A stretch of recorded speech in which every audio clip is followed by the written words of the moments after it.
Hello, my name is Greife, and I'm an occupational therapist. And I've been talking with you about ways you can help your child to improve their handwriting. The last way that you can help your child improve their handwriting is working on gross motor core strength, as well as how to position your child at a table for best success.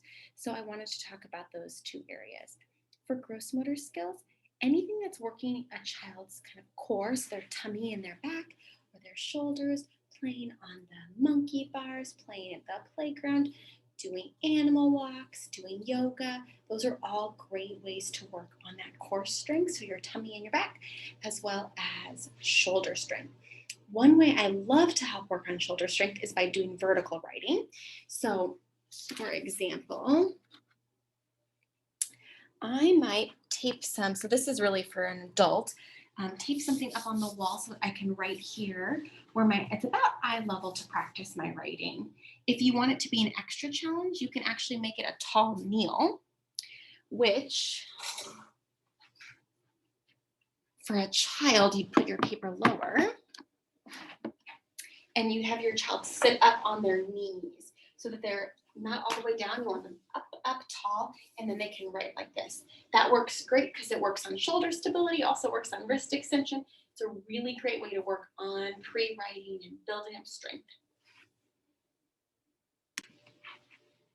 The next thing I want to talk about is sitting at the table in a proper chair. So what we really want for our students is to be able to be sitting at their table with their hips at about 90 degrees, their knees at about 90 degrees, and their feet on the floor. Ideally, you'd want your hands down. This table is a little bit short for me, but not too short. What often happens for our kids, especially our little guys, is that the chairs are too tall.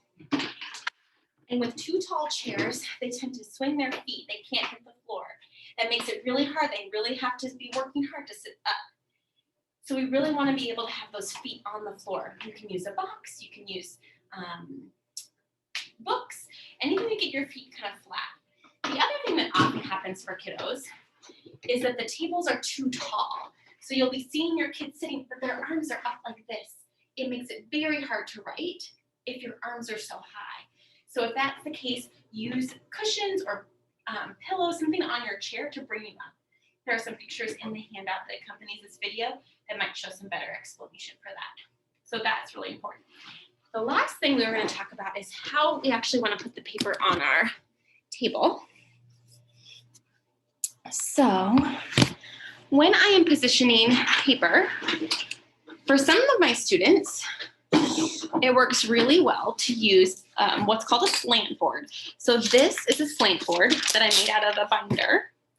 And I basically can put the paper here on the board, either with a piece of tape or a little clip that I would glue onto here. And what that gives us is that it makes it a little easier for my students who have trouble copying from the board because all the way down is flat, or who tend to hook their wrists. This slant board makes it very hard to hook your wrist, so you actually get that nice grasp that you're looking for.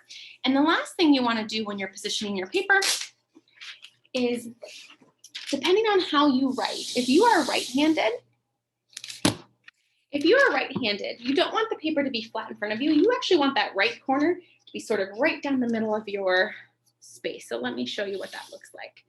So I'm right-handed, so I'm going to tilt my paper. That puts my hand in perfect alignment, so I don't have to do anything challenging with my wrist. If you're left-handed, you do the same thing, just the opposite way. So you take your left corner of your paper and turn it towards away from you, like the midline. And then when you write, you can use your helper hand to hold. When you write, your wrist doesn't hook. So it's really helpful for positioning your paper for really positive writing. I hope that this is helpful, and that if you have any questions, please feel free to contact me. Thank you so much. Take care.